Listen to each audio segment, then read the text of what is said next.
பர்திமேயு சுவிசேஷ ஊழியங்கள் வழங்கும் நற்செய்தி நேரம். தேவ செய்தி பாஸ்டர் ஆர். அகஸ்டின். இந்த நாளில் உங்களோடு நான் பேசி வருகிறேன். எதற்காக கர்த்தர் ஒரு மனிதனை உருவாக்குகிறார்? மலடியாயிருந்த அன்னாளுக்கு எத்தனை பிள்ளைய கொடுத்தார் தெரியுமா? ஆமா, மொத்தம் எத்தனை பிள்ளைங்க? 6 பிள்ளைங்க. ஆனா அந்த மலடியா இருந்த அன்னாளுக்கு தேவன் செய்த அற்புதத்துல ஒரே ஒரு பிள்ளை பேர் இங்க எழுதப்பட்டிருக்கு. வேற எந்த பிள்ளை பேராவது எழுதப்பட்டிருக்கா? அப்ப எதற்காக அந்த சாமுவேலை கர்த்தர் கொடுத்தார்? எதற்காக அந்த சாமுவேலை கர்த்தர் உருவாக்கினார்? நமக்கு தெரியாதே. 1 சாமுவேல் 2ஆம் அதிகாரம் 21ஆம் வசனத்துல என்ன வாசிக்கிறோம்? அப்படியே கர்த்தர் அன்னாளை கடாட்சித்தார். அவள் கர்ப்பம் தரித்து 3 குமாரரையும் 2 குமாரத்திகளையும் பெற்றாள். இத்தனை பிள்ளைல ஒரே ஒரு பிள்ளை பேர் மட்டும்தான் வெளியே தெரியுது. அந்த பிள்ளை எதற்காக உருவாக்கப்பட்டான்? நம்ம இப்ப தியானிக்க போறோம். உங்க வேதத்தை எல்லாரும் தயவு செய்து 1 சாமுவேல் 2ஆம் அதிகாரம் 21ஆம் வசனத்துக்கு எல்லாரும் எடுத்து வச்சுக்கிறீங்களா? அப்படி எடுத்து, அழைப்பின் குரல் கேட்டே என் ஆண்டவன் என்ன உணர்ந்தே, அழைப்பின் குரல் கேட்டே என் ஆண்டவன் என்ன உணர்ந்தே, அழைப்பின் குரல் கேட்டே ஆண்டவன் என்ன உள்ளதே, அருகினில் சென்று நடைபயின்றே,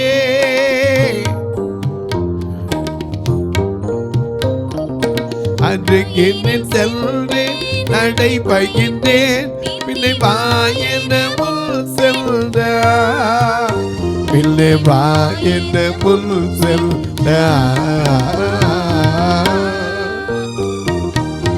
அழைப்பின் குரல் கேட்டே என் ஆண்டவன் என்ன உள்ளதே.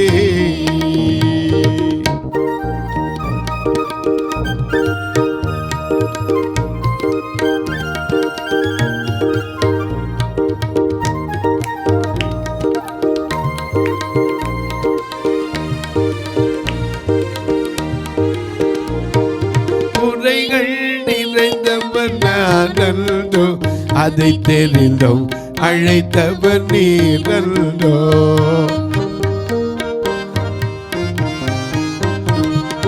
குறைகள் நிறைந்தவன் நானோ, அதை தெரிந்தோம் அழைத்தவர் நீரோ, தாயின் கருவில் உன்னை தெரிந்தவன்,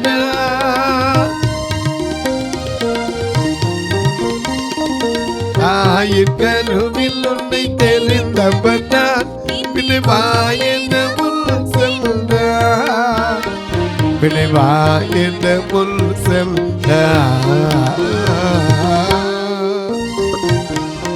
அழைப்பின் குரல் கேட்டே என் ஆண்டவன் என்ன உள்ளதே. எல்லாம் எடுத்துட்டு திரும்ப வாசிக்கட்டவா? 1 சாமுவேல் 2ஆம் அதிகாரம் 21ஆம் வசனம். அப்படியே கர்த்தர் அன்னாளை கடாட்சித்தார். நல்ல கவனிங்க. ஒரு காலத்துல இவ கேட்டது என்ன தெரியுமா? 1 சாமுவேல் 1ஆம் அதிகாரம் 9வது 10வது வசனத்தை வாசிக்கலாம். சீலோவிலே அவர்கள் புசித்து குடித்த பின்பு அன்னாள் எழுந்திருந்தாள். ஆசாரியனாகிய ஏலி கர்த்தருடைய ஆலயத்தின் வாசல் நிலையண்டையிலே ஒரு ஆசனத்தின் மேல் ஒரு நாற்காலியை போட்டு உட்கார்ந்து இருந்தான். அவள் போய் மனம் கசந்து மிகவும் அழுது கர்த்தரை நோக்கி விண்ணப்பம் பண்ணி, சேனைகளின் கர்த்தாவே, தேவரீர் உம்முடைய அடியாளின் சிறுமையை கண்ணோ நோக்கி பார்த்து உம்முடைய அடியாளை மறவாமல் நினைத்தருளி உமது அடியாளுக்கு ஒரு ஆண் பிள்ளையை கொடுத்தார். இவ்வளவுதான் அவருடைய ஜெபம். அவளே சொல்றா, இந்த பிள்ளைக்காக விண்ணப்பம் பண்ணினேன். 1 சாமுவேல் 1:27 ஏலிட்ட சொல்ல, இந்த பிள்ளைக்காக என்ன செய்தேன்? விண்ணப்பம் பண்ணினேன். கர்த்தரிடத்தில் கேட்டு விண்ணப்பத்தின்படியே கட்டளையிட்டார். ஆமா, ஏன்னா அவர் யாரு? வாக்குத்தத்தம் செய்தவன் மறவா, அபிஷேகம் தேவன் உன்னை மறவா. வாக்குத்தத்தம் செய்தவன் மறவா, வழிகாட்டும் தேவன் உன்னை மறவா. மனிதர்கள் அன்பு நிலை மாறினாலும், மனிதர்கள் அன்பு நிலை மாறினாலும், மாறாத தேவன் உன்னை மறவா, மாறாத தேவன் உன்னை மறவா. மறவா இயேசு மறவா, ஒரு இமை பொழுதும் உன்னை மறவா. மறவா இயேசு மறவா, உன்னை உருவாக்கின தேவன் மறவா.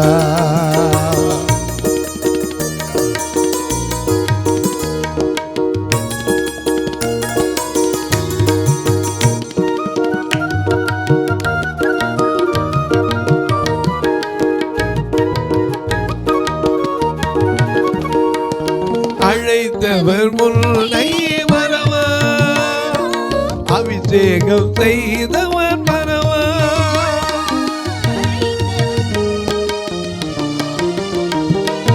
அழைத்தவர் முன்னை மறவா, அபிஷேகம் செய்தவர் மறவா.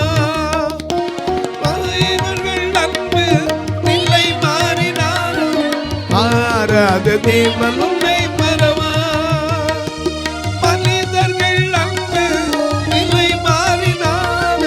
மாறாத தேவன் உன்னை மறவா, மாறாத தேவன் உன்னை மறவா. மறவா இயேசு மறவா, ஒரு இமை பொழுதும் உன்னை மறவா. மறவா இயேசு மறவா, உன்னை உருவாக்கின தேவன் மறவா. ஒரு பிள்ளைக்காக தான் ஜெபம் பண்ணார். ஆனா அத்தனை ஆண்டவர் எத்தனை கொடுத்தாரு? 3 குமாரரையும் 2 குமாரத்திகளையும் கொடுத்தார்.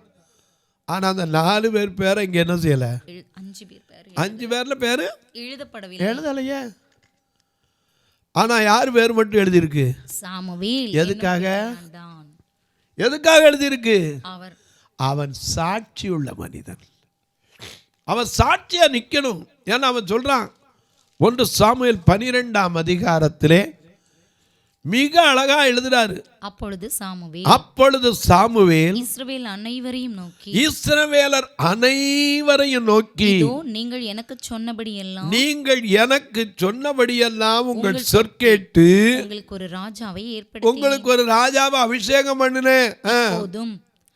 இதோ ராஜாவானவர் உங்களுக்கு முன்பாக சஞ்சரித்து வருகிறார். நானும் கிழவனும் நரைத்தவனுமானேன். என் குமாரர் உங்களோடு இருப்பார்கள். நான் உங்களோடு இருக்க மாட்டேன். என் குமாரர் உங்களோடு இருப்பார்கள். நான் என் சிறு வயது முதல், நல்ல கவனிங்க, நான் என் சிறு வயது முதல், மனிதனுடைய சிறு வயதுல இருந்து அவனுடைய தோற்றம் ஆதியாகமம் 8:21 வாசிக்கிறோம். நித்தமும் பொல்லாதவைகள். ஆதியாகமம் 8ஆம் அதிகாரம் 21ஆம் வசனத்துல என்ன வாசிக்கிறோம்? மனிதனுடைய சுகந்த வாசனையை கர்த்தர் முகர்ந்தார். அப்பொழுது கர்த்தர், இனி நான் மனுஷன் நிமித்தம் பூமியை சபிப்பதில்லை. மனுஷனுடைய இருதயத்தின் நினைவுகள் அவன் சிறு வயது தொடங்கி பொல்லாததா இருக்கிறது. ஆனா இங்க ஒரு சிறு வயதுல இருந்து அவன் சொன்ன பாருங்க, நான் என் சிறு வயது முதல் இந்நாள் வரைக்கும் உங்களுக்கு முன்பாக சஞ்சரித்து வருகிறேன், வாழ்ந்து வர்றேன், இதோ இருக்கிறேன். கர்த்தரின் சந்நிதி அவர் அபிஷேகம் பண்ணுவித்தவருக்கு முன்பாக என்னை குறித்து சாட்சி சொல்லுங்கள். என்ன சாட்சி? சாட்சியாக சுபவிசேஷம் தாரணி மைக் போல. சாட்சியாக சுபவிசேஷம் தாரணி மேமுதே குந்தன் சாட்சிகளுடைய ரத்தங்கள் எல்லாம் ஆவி ஓடுதே. குந்தன் சாட்சிகளுடைய ரத்தங்கள் எல்லாம் ஆவி ஓடுதே. சாலமில்லார் சங்கையென்றார் சாமி மாறுமே. இந்த தாரணி மீதில் ஆடுகை செய்து தடுதிப்பாமே.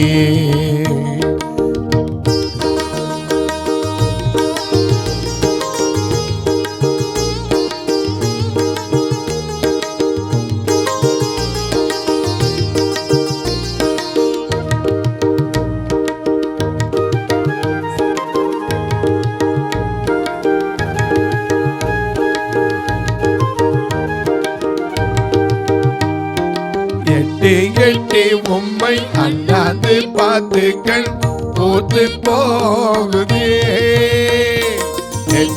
எட்டி உம்மை அண்ணாந்து பார்த்து கண் போத்து போகுதே. நீ சொட்டி காட்டி போன வாக்கு தத்தம் நீரை வேதே. நீ சொட்டி காட்டி போன வாக்கு தத்தம் நீரை சாலமில்லா சங்கையில் ராஜா சுவாமி மாறுமே. சாட்சி யோவான் சொல்றார் 5:31, என்னை குறித்து நானே சாட்சி கொடுத்தால் அந்த சாட்சி மெய்யாயிராது. என்னை குறித்து சாட்சி கொடுக்கிற வேறொருவர் இருக்கிறார். அவர் கொடுக்கிற சாட்சியே சாட்சி. இந்த சாமுவேலை பார்த்து கர்த்தர் சாட்சி கொடுக்கிற அளவுக்கு அவன் நின்னான். அதனால சொல்றான், நான் என் சிறு வயது முதல் இந்நாள் வரைக்கும் உங்களுக்கு முன்பாக சஞ்சரித்து வருகிறேன். இதோ இருக்கிறேன். கர்த்தரின் சந்நிதி. அவர் அபிஷேகம் பண்ணுவித்த அந்த சகுல் ராஜாவும் அங்க இருக்கிறார். அவருக்கு முன்னாடி என்ன குறித்து சாட்சி சொல்லுங்கள். அதனாலதான் அவன் பேரை இங்க எழுதி வச்சிருக்காரு. எதுக்காக உருவாக்கப்பட்டான்? அவனுக்கு எந்த ஒரு காரியத்திலும் அவனை குறை சொல்ல முடியாது. ஏன்னா அவன் குறைகள் நிறைந்தவன். ஆனன்றோ குறைகள் நிறைந்தவன் ஆனன்றோ, அதை தெரிந்தும் அழைத்தவன் நீ நல்லோ. குறைகள் நிறைந்தவன் நல்லோ, அதை தெரிந்தும் அழைத்தவன் நீ நல்லோ. தாயின் கருவில் உன்னை தெரிந்தவன்,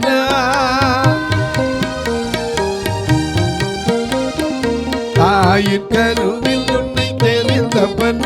பிள்ளை வாயின முன்னு செல்ற, பிள்ளை வாயின முன்னு செல்ற. அழைப்பின் குரல் கேட்டே எல்லாண்டவன் எல்லாம் உள்ளதே. அழைக்கிற சத்தத்தை கேட்டு ஆண்டவரை சொல்லும் அடியேன் கேட்கிறேன்னு சாட்சியா நின்றவன். கர்த்தருக்கும் ஜனங்களுக்கு முன்பாக பிரியமாய் வாழ்ந்தவன். சணல் நூல் யோபோத்தை தரித்துக் கொண்டு பணிவிடைக்காரனாய் நின்றவன். அவ்வளவு கண்ணுக்கு நேரம் பார்த்தாலும் தன்னை காத்து கொண்டவன். எதுக்காக சாமுவேல் உருவாக்கப்பட்ட? பரிசுத்தமாக வாழ்றது எப்படி கற்றுக் கொடுப்பதற்கு. அத்தனை வாழ்க்கை ஏலியின் பிள்ளைகள் பேலியாளின் மக்கள். அவங்க அங்கே வர்ற பொண்ணை ஒருத்தி விட மாட்டா. இவன் கண்ணால் பார்த்தாலும் தன்னை காத்து கொண்டவன். அதனால தான் இங்கே எழுதி வச்சிருக்காரு, என்னை குறித்து சாட்சி சொல்லுங்கப்பா. ராஜா இருக்கார், கர்த்தர் இருக்கிறார். நான் என் சிறு வயது முதல் இந்நாள் வரைக்கும் கூட இருக்கிறேன். என்னை குறித்து சாட்சி சொல்லுங்க. என்ன சாட்சி? நான் யாருடைய கழுதை எடுத்துக்கிட்டேன், யாருடைய எடுத்துக்கிட்டேன், யார் கையில் பரிதானம் வாங்கினேன், யார் கையில் பரிதானம் வாங்கிட்டு கண்சாடையாக இருந்தேன், என்னை பற்றி சொல்லுங்க. அப்படி ஏதாவது இருக்கும்னா நான் திருப்பி தர்றதுக்கு ரெடி தான். ஒருத்தனாவது வாயை திறந்தானா? அவ்வளவு நீ கூப்பிட்டு வச்சு 3ஆம் வசனத்தில் பாருங்க, 12ஆம் அதிகாரம் 3ஆம் வசனத்தில் சொல்றார், கர்த்தரின் சந்நிதியிலும் அவர் அவர் அபிஷேகம் பண்ணி வைத்தவருக்கு முன்பாகவும் என்னை குறித்து சாட்சி சொல்லுங்கள். நான் யாருடைய எருதை எடுத்துக்கொண்டேன், யாருடைய கழுதை எடுத்துக்கொண்டேன், யாருக்கு அநியாயம் செய்தேன், யாருக்கு இடுக்கண் செய்தேன், யார் கையில் பரிதானம் வாங்கி, யார் கையில லஞ்சம் வாங்கினேன், அவங்களுக்காக கஞ்சாடையா இருந்தேன் சொல்லுங்கள். அப்படி உண்டானால் அதை உங்களுக்கு திரும்ப தருகிறேன் என்றான். அதற்கு அவர்கள், அங்கே இருந்த கூடியிருந்த ஜனங்கள், நீர் எங்களுக்கு அநியாயம் செய்யவும் இல்லை, அக்கிரமம் செய்யவும் இல்லை, ஒருவர் கையிலும் ஒன்றும் வாங்கவில்லை என்றார்கள். அதற்கு அவன், நீங்கள் என் கையில் ஒன்றும் கண்டுபிடிக்கவில்லை என்பதற்கு கர்த்தர் உங்களுக்கு சாட்சியா இருக்கிறார். அபிஷேகம் மன்னித்த ராஜாவும் அதற்கு சாட்சி என்றான். அதற்கு அவர்கள், சாட்சிதான் என்றார்கள். பிறந்தது அத்தனை பிள்ளையிலையும் ஒரு பிள்ளை பேர் தான் இங்க இருக்கு. ஆனா அவன் ஜெபித்த ஜெபம் என்ன? ஒரு ஆண் பிள்ளை. ஆனா எத்தனை குமாரர்? அதுக்கப்புறம் 3 குமாரர். ஆமா, அப்ப மொத்தம் எத்தனை பேர்? 4 பேர், 2 பொம்பளை பிள்ளை, 6 பேர். ஆனா 6ல 5 இங்க பேர் இருக்கு. இந்த ஒரே ஒரு பேரை மட்டும் எழுதி வச்சிருக்காரு. ஏன்? சாமுவேல் என்னும் பிள்ளையாண்டான், கர்த்தருக்கும் மனுஷருக்கும் பிரியமாய் நின்றவன். ஆண்டவர் உருவாக்குறது அதுக்கு தான். சின்ன பிள்ளையிலிருந்து ஆலயத்தில் வளர்கிறான். அத்தனை சூழ்நிலை மத்தியிலும் பரிசுத்தமாய் வாழ்ந்தவன். ஏன்னா அழைத்தவர் யாருங்கிறத அறிந்தவன்.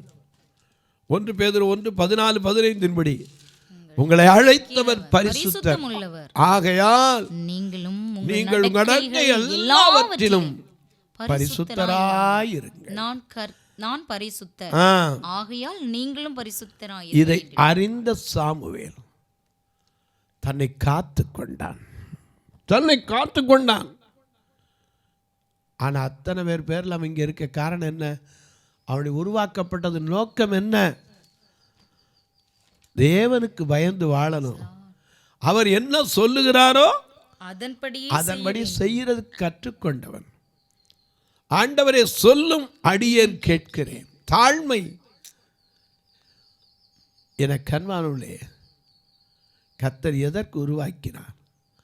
ஆனா அந்த சவுல் ராஜா சாட்சியா நின்ன சவுல் ராஜா குறித்து 1 சாமுவேல் 15ஆம் அதிகாரத்தில் கர்த்தர் என்ன சொல்லுகிறார்? 11ஆம் வசனத்தை வாசிக்க கேட்போம். 1 சாமுவேல் 15:11.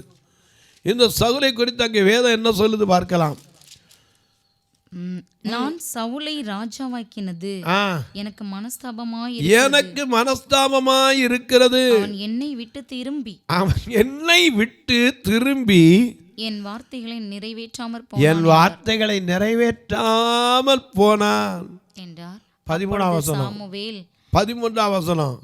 சாமுவேல் சவுலிடத்தில் போனான். சவுல் அவனை நோக்கி, நீர் கர்த்தரால் ஆசீர்வதிக்கப்பட்டவர், கர்த்தருடைய வார்த்தையை நிறைவேற்றினேன். ஆனா ஆண்டவர் சொல்ல நிறைவேற்றலங்கிறார், இவன் சொல்ல நிறைவேற்றினேங்கிறான். அந்த ராஜாவை வைத்துக் கொண்டுதான் சாமுவேல் கேட்டான்.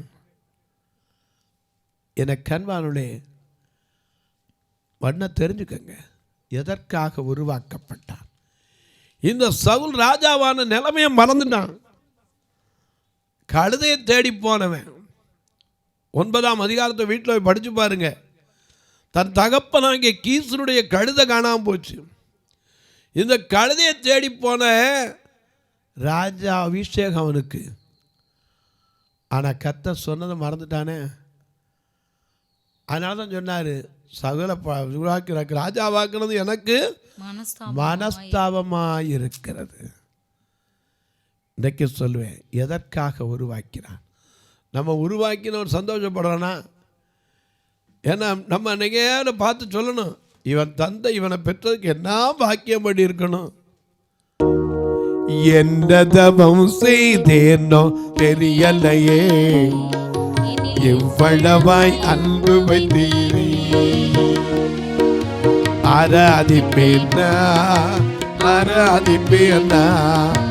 ஆயுள் நாளெல்லாம், ஆராதிப்பேனா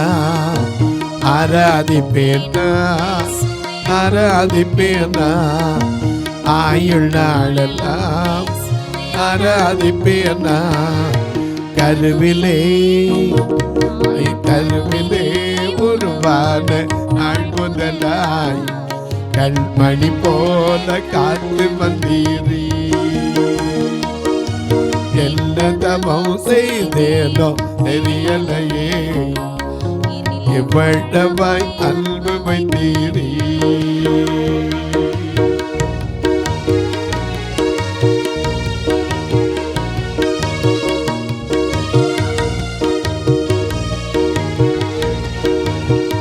ரட்சித்திர கிருபையா காத்திர தயவினா, ரட்சித்திர கிருபையா காத்திர தயவினா, தூக்கிற ரத்தத்தா தூக்கிற நிலக்கத்தா.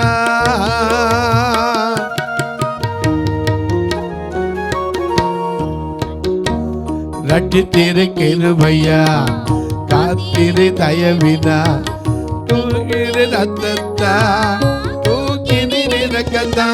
அன்பு தெய்வீக அன்பு, அன்பு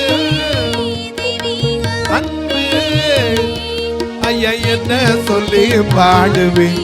ஆராதிப்பேனா ஆராதிப்பேனா ஆயுள் நாளெல்லாம் ஆராதிப்பேனா ஆராதிப்பேனா ஆராதிப்பேனா ஆயுள் நாளெல்லாம் ஆராதிப்பேனா. ஐயா, ஆலமரம் எதுக்கு விழுது கரையா முடிக்கிற காலத்தில் தாங்கும். இன்னைக்கு ஆண்டவர் நம்ம வாயில் வார்த்தையை வச்சிருக்காரு. அவர் சொன்னதை அவர் செஞ்சதை சொல்லிக்கிட்டே இருக்கணும். யார் கேட்கல, நாம் செய்யறதை சொல்லிக்கிட்டே இருக்கணும். அதுக்கு தான் கர்த்தர் உருவாக்கி வச்சிருக்கார். நமக்கு எதற்கு உருவாக்குனான்னு தெரியாதனால நம்ம உடனே பிரச்சனையை கண்டு ஐயோ என்னை ஏன் தான் படைச்சாரோ, ஏன் தான் உருவாக்குனாரோ, ஏன் தான் படைச்சாரோ. ஒரு நாள் சொல்லாதீங்க. சாமுவேலை கொண்டு பால் மறக்க பண்ண உடனே அங்கே விட்ட உடனே நம்மளாக இருந்தால் என்ன புலம்பிருப்போம்? எதுக்கு தான் எங்கள் அம்மா பெத்தா, எதுக்கு தான் என்னை பெற்றுக்கொண்டாந்து இங்கே விட்டு போனா. அப்போ என்ன தெரியும் நமக்கு? சாமுவேலுக்கு அன்றைக்கு இருந்த இடமோ சூழ்நிலையோ பாதகமாக தான் இருந்துச்சு, சாதகமாக இல்லை. அப்படி இருந்தும் தெய்வ பயத்தோடு வாழ்ந்தானே. காரணம் என்ன? தேவன் அவனை உருவாக்கினார். தேவன் அவனை உருவாக்கினார். ஒரு பெரிய வீட்டிலே,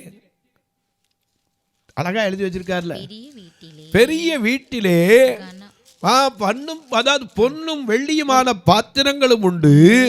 2:20 வாசிங்க. ஒரு பெரிய வீட்டிலே பொன்னும் வெள்ளியுமான பாத்திரங்களும் அல்லாமல் மரமும் மண்ணுமான பாத்திரங்களும் உண்டு. அவைகளில் சில கனத்திற்கும் சில கனவீனத்திற்கும் ஆனவைகள். ஆகையால் ஒருவன் இவைகளை விட்டு தன்னை சுத்திகரித்துக் கொண்டால் பரிசுத்தமாக்கப்பட்டதும் எஜமானுக்கு உபயோகமானதும் எந்த நற்கிரியைகளும் ஆயத்தமாக்கப்பட்டதுமான கனத்துக்குரிய பாத்திரமாய் இருப்பான். ஆண்டவர் அந்த இடத்துல அவனை சுத்திகரித்து காப்பாற்றினார். கனத்துக்குரிய பாத்திரமா மாறினானே. 6 பிள்ளைல 1 தான். அது எதுக்கு உருவாக்குனாரு? இன்னைக்கு சாமுவேலை பற்றி உட்கார்ந்து படித்தா சாட்சியாய் நின்றவன். தொலைக்காட்சியில் பார்க்கிற என் அன்பு மக்களே, இன்றைக்கு எத்தனை பேர் எதாவது கர்த்தர் உருவாக்கியிருக்காருன்னு தெரியாதுங்க. ஒவ்வொருத்தருக்கும் பின்னாடி ஒரு சாதனை இருக்கு, நமக்கு தெரியாது. ஆனால் நம்ம அது ஏற்ற காலம் வரும் வரைக்கும் காத்திருக்க மாட்டோம். எதுக்கு என்னை உண்டாக்குனார், எதுக்கு இப்படி வச்சார், எதுக்கு இப்படி வச்சார், எதுக்கு வச்சாரு? குறித்த காலத்திற்கு தரிசனம் இன்னும் வைக்கப்பட்டிருக்கிறது. அது பொய் சொல்லாது, அது முடிவிலே விளங்கும். தாமதித்தாலும் அதற்கு காத்திரு, அது நிச்சயமாய் வரும், தாமதிப்பதில்லை. தொலைக்காட்சி பார்க்கிறவர்களே, இந்த நிகழ்ச்சியை பார்க்குற நீங்கள் ஒரு வார்த்தை ஜெபம் பண்ணுறீங்களா? ஒவ்வொரு நாளும் இது தடையில்லாமல் வரணும். அதற்கான தேவைகள் சந்திக்கப்படணும். எங்கள் ஆலயத்தில் பார்த்தீங்கன்னா ஒவ்வொரு ஞாயிற்றுக்கிழமை வந்தால் எல்லாருக்கும் என்ன வரும் காணிக்கன்னு எனக்கு ஐயோ எப்படி இந்த வாரத்தை நடத்த போகிறோன்னு நினைப்பேன். ஏன் தெரியுமா? இவங்களை கூட்டிகிட்டு வர்றதுக்கு வேன் வாடகை, வர்ற எல்லாரையும் சாப்பிட வச்சு அனுப்பணும். இன்னும் சொல்லப்போனால் நாங்கள் கிராமத்தில் இருக்கிறோம். கரண்ட்டு கூட எங்களுக்கு சில நேரத்தில் லோடு கம்மியாக வரும். இருக்கிற இன்ஸ்ட்ருமெண்ட்லாம் அடியாயிடக்கூடாதுன்னு பெட்ரோல் வச்சு தான் இன்றைக்கி ஜெனரேட்டரில் ஓட்டுறோம். நீங்கள் வந்து பார்க்கலாம். ஏதோ சொல்கிறத நம்பணும்னு அவசியம் இல்லை, வந்து பாருங்கள். கர்த்தர் ஏவினா நீங்களும் தாங்கலாம். எப்படி பிரதர், இதில் 2 ஃபோன் நம்பர் இருக்குது, ஜிபே, ஃபோன்பே. இது வழியாக நீங்கள் உங்கள் பிறந்த நாள், திருமண நாள் போன்ற நல்ல நாட்களில் நல்ல உணவு கொடுக்க, உடை கொடுக்க, இந்த மக்களுக்கு உதவி செய்ய கர்த்தர் உங்களை ஏவினால் நீங்களும் தொடர்பு கொள்ளலாம். ஒருவேளை ஐயா நாங்கள் கணக்கு வைக்கிறதுக்கு ஏதாவது வழி இருந்தால் நாங்கள் உதவி செய்வோம் ஐயா, நாங்கள் இதுக்காக ஒரு காரியத்தை செய்கிறதுக்கு நல்லாயிருக்கும், கேளுங்க, தாராளமாக வழி இருக்குது. தபால் வழியாக தொடர்பு கொடுங்க. மணி ஆர்டர் பண்ண போகிறீங்களே, இந்த மணி ஆர்டர் கமிஷன் கொடுக்காம போஸ்டல் அக்கௌண்ட்டுன்னே இருக்குது, போஸ்ட் பேங்க் அப்படின்னு. போஸ்ட் ஆஃபீஸில் இப்போ போனீங்கன்னா அக்கௌண்ட் துவக்கி தருவாங்க, புக்கு தருவாங்க. அதுலேயும் ஒரு அக்கௌண்ட் இருக்குது. நீங்கள் இந்த ஊழியத்துக்கு தொடர்பு கொள்ளனா இது வழியாக சொல்லலாம். அதுக்கு நம்பர் 36 35 38 89 63. மறுபடியும் சொல்கிறேன், 36 35 38 89 63. இது வழியாகவும் நீங்கள் தொடர்பு கொள்ளலாம். உங்கள் ஜபக்காரி எது இருந்தாலும் காலை 10லேருந்து 5 சொல்லுங்கள். இப்போவும் உங்களுக்காக ஜபிக்கட்டுமா? நல்ல பிதாவே, நன்றியோடு துதிக்கிறோம் சுவாமி.